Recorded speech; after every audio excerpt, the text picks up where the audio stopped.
Alors aujourd'hui, on va fabriquer des boulettes d'argile un peu sur le mode de Fukuoka. Alors ce qu'il faut savoir, c'est que depuis que l'homme a fait de l'agriculture, en fait, il travaille les sols pour faire germer ses graines et mettre, y avoir des cultures. Et ce qu'a inventé Fukuoka, ça a été de, pas vraiment inventé, parce que c'est en fait un vieux savoir ancestral asiatique, de faire en fait d'enrober les graines dans des boulettes. Et l'idée, c'est vraiment, on prend la graine, on enrobe d'argile et du coup ça permet à la graine de germer. En fait, on va semer la graine comme ça et quand il y aura les conditions optimales de germination, la graine va se lancer. Nous, on va un petit peu modifier la technique dans le sens où on va lancer la germination. Et hier, par exemple, voilà ce que j'ai fait. J'ai mis mon maïs population dans le bidon et je suis venu mettre de l'eau et des EM. Donc là, j'ai mes graines qui ont trempé 12 heures. Et là, l'idée, c'est qu'elles se soient gorgées d'eau pour que la germination soit enclenchée.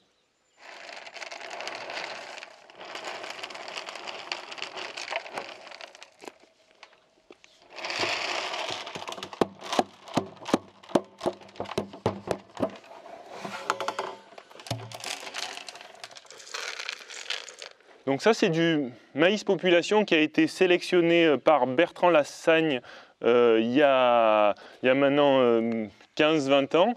En fait, il a ramené différentes variétés du Mexique et du Guatemala et en fait, il les a adaptées à notre terroir et surtout à notre climat en Périgord.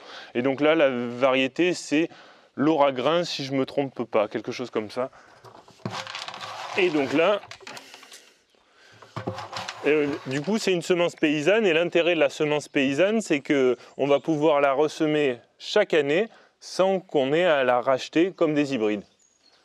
Alors là, pour enrober les graines, ce qui est important, c'est d'avoir un pulvé. Donc là, je viens mettre toujours un petit peu de M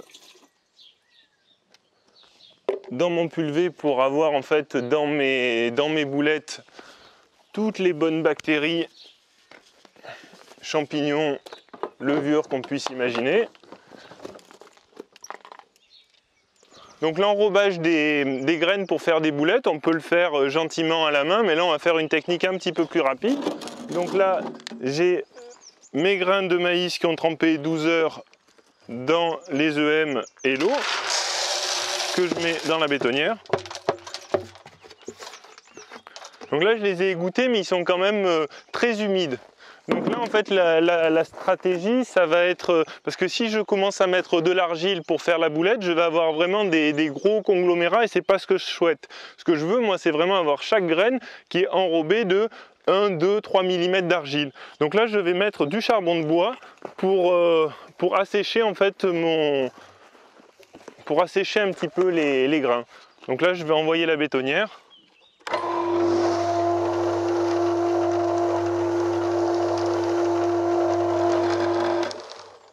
Là, je vais venir voir un petit peu comment c'est. Voilà, là c'est beaucoup plus sec. Donc c'est parfait là. Donc là, ce que je vais venir faire, c'est venir avec mon pulvé, en fait, humidifier mes grains et venir rajouter et saupoudrer de l'argile au fur et à mesure pour que l'argile se colle au fur et à mesure sur mes grains de maïs et comme ça, faire un enrobage en plusieurs couches pour faire des boulettes quoi. Alors, le secret c'est qu'il ne faut pas trop mouiller parce que si on mouille trop ça marche pas ou mal.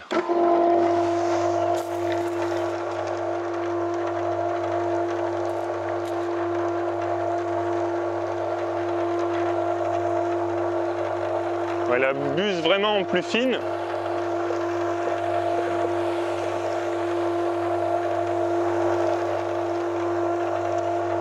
Donc là j'humidifie et après je viens saupoudrer.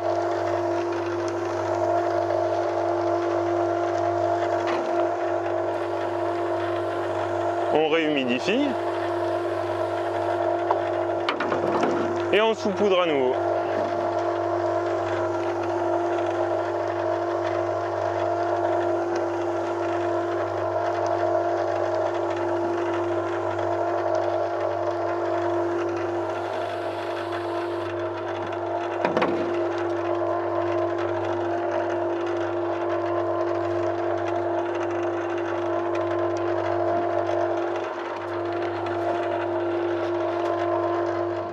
petites boulettes d'argile.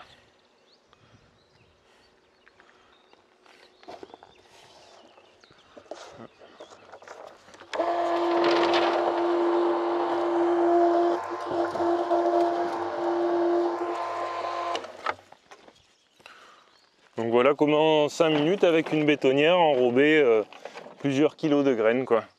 Et donc là l'intérêt de ça, c'est vraiment que ça protège la graine, et vu qu'il y a de l'argile, et ben ça va permettre à la graine d'avoir de l'humidité, et puis en plus d'être mieux protégée par rapport à des insectes. Bon là en fait les graines elles sont grosses, on voit pas trop une fourmi repartir avec une graine de maïs, mais ça fait sa petite protection contre plein de potentiels mangeurs de graines, quoi.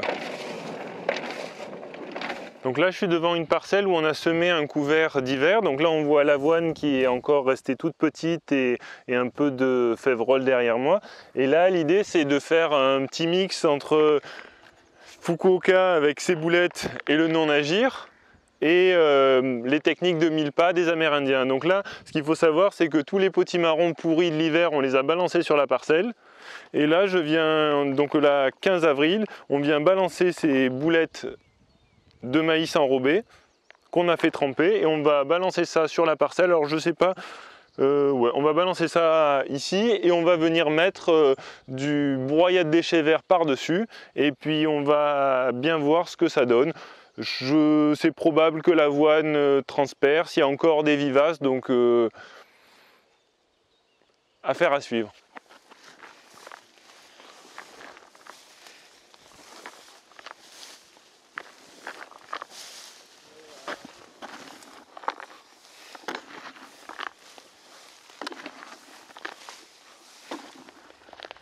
Du coup les boulettes, là on en a mis sur la partie gauche de la planche, et sur la partie droite on va mettre directement des graines de maïs, comme ça, sèches, non trempées, non lancées la pré-germination. Et puis comme ça on verra s'il y a une différence de levée entre les deux côtés.